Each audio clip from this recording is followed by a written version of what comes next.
This ABC 15 News Update is sponsored by Sanderson Ford, America's best-selling Ford dealership. Hi, Nick Saletti here with your top stories from ABC 15 Arizona. The legal battle surrounding abortions in Arizona is underway right now as Planned Parenthood files paperwork for 2 court proceedings. The first one begins the appeals process for the now lifted injunction on the territorial law. The second is a request for an immediate stay to put everything on hold. On Friday, a judge lifted the injunction, which bans all abortions except when the mother's life is at risk. However, Arizona also enacted a 15-week ban on abortions the following day. Making airline costs more transparent, the White House announcing some new rules requiring airlines and travel agencies to disclose additional fees be included, like seat selection and checked baggage. The new rules come after the administration announced new measures for customers to get refunds for travel delays. Workers are wanted in the hospitality field. Talking Stick Resort hosting a job fair today for jobs like hosts, bussers, cashiers, security, and more. You might even score a $1,500 bonus. It begins at 1 o'clock in the Salt River Grand Ballroom. A traffic alert for anybody that's heading up north right now. Construction underway on the I-17 north of the valley. ADOT beginning work to widen the freeway in both directions from Anthem to Black Canyon City and add flex lanes from Black Canyon City to Sunset Point. The nearly $450 million project is expected to take 3 years to finish. ADOT says drivers should expect some ongoing delays.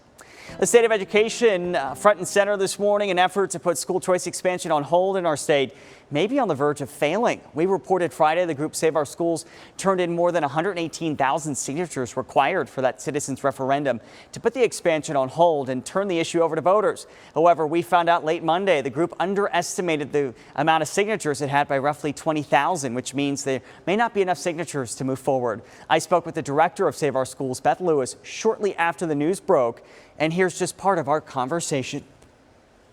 I don't want to mischaracterize what you're saying. You're saying that by no means was there any kind of fraud or intentional misestimation. You're amounting all of this to error in the process.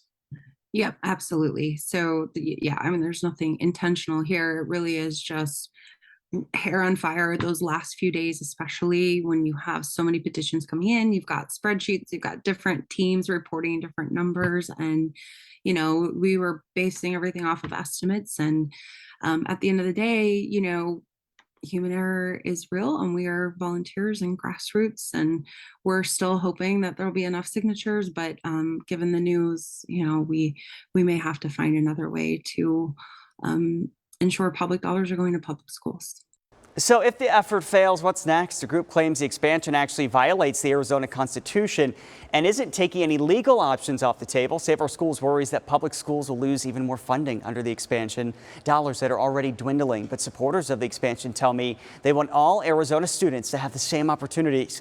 We'll let you know as soon as we find out from the Secretary of State's office what's up with all those signatures. 3 new murals are coming to Mesa's Asian district. They will be added to the 1-mile stretch on Dobson between Main and Broadway. This is part of the Asian District Community Mural Project, which aims to celebrate the diversity of cultures, community, and commerce that make up Mesa's unique hub. Time for that most accurate forecast. I'm meteorologist Iris Hermosillo. Look for a high of 103 today. Not quite as hot as yesterday, but still into the hundreds across the valley and above normal for this time of year. In northern Arizona, 70s and 80s for highs today. High pressure still in control, but it is shifting to the east. That ridge of high pressure gets pushed out to the east as low pressure passes by to our north. We're also going to see a disturbance to our south that will help bring back those storm chances here in the valley by tomorrow. So today looks sunny and dry. Tomorrow partly cloudy with a high of 102. And a 20% chance for storms by the afternoon and evening. That chance for rain lingers into Thursday. Then we're drying things out Friday and this weekend, getting cooler too. But up north, storm chances continue. And in fact, today looking to be more active in spots like Flagstaff with a daily chance for thunderstorms across northern Arizona through the weekend. Cooler weather in sight, but it does not look like we're shaking the hundreds just yet. We're going to drop into the 90s Friday through Sunday, then right back up to 100 degrees by Monday. For the latest headlines, weather, and traffic, go to abc15.com or just download our free ABC 15 mobile app. This ABC 15 News Update is sponsored by Sanderson Ford, America's best-selling Ford dealership.